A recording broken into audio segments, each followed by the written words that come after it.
గారు మరో ఉత్తరం చూద్దామండి. శ్రీకాళహస్తి నుండి వచ్చింది. మల్లికార్జున శర్మ గారు పంపించారు. గోమూత్రాన్ని శిరస్సుపై చల్లుకోవచ్చునా అని అడుగుతున్నారు. గోమయం యమునా సాక్షాత్ గోమూత్రం నర్మదా శుభ క్షీరం తస్యాంతు గంగా వై కిం పవిత్రమతః పరం.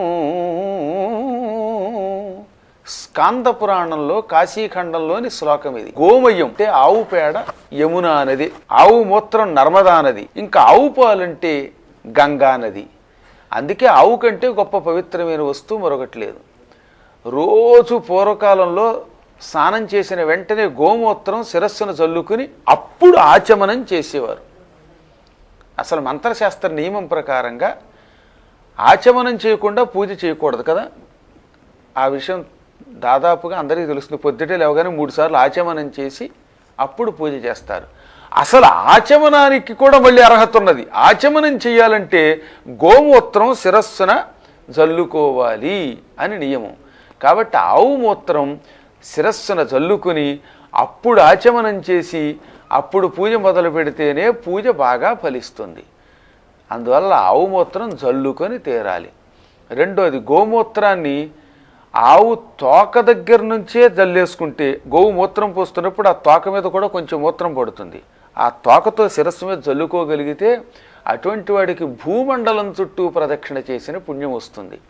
అంటే మళ్ళీ ఆవుని ఇబ్బంది పెట్టకూడదు, బలాత్కారంగా అది మూత్రం పోసేలా ఏడిపించకూడదు. దానంతట అది మూత్రం పోసేటప్పుడు ఈ పని చేయాలని నియమం. ఎందుకంటే ఇలాంటివి చెప్పకపోతే కొంతమంది ఆవుల్ని హింసిస్తున్నారు. ఆవుల మూత్రం సహజంగా ఇప్పుడు చాలా చోట్ల గో సంరక్షణ సమితిలో మనకి ఇస్తున్నారు, అమ్ముతున్నారు, లేదా ఉచితంగా కూడా ఇస్తున్నారు. గోవుల్ని పోషించడానికి డబ్బు అవసరం కనుక తప్పనిసరి పరిస్థితుల్లో మన దగ్గర వాళ్ళు డబ్బులు తీసుకోకపోతే కష్టం కనుక తీసుకుంటున్నారు తప్ప అలా తీసుకోవడం కూడా పుణ్యమే, ఏమీ నష్టం లేదు. గోమూత్రం పొద్దున్న తెచ్చుకోండి, లేదా రాత్రికి రాత్రి తెచ్చేసి ఇంట్లో పెట్టుకోండి. పొద్దుటే ఈ మూత్రం శిరస్సు మీద చల్లుకోండి, అప్పుడు స్నానం చేయండి, ఆరోగ్యం కూడా వస్తుంది.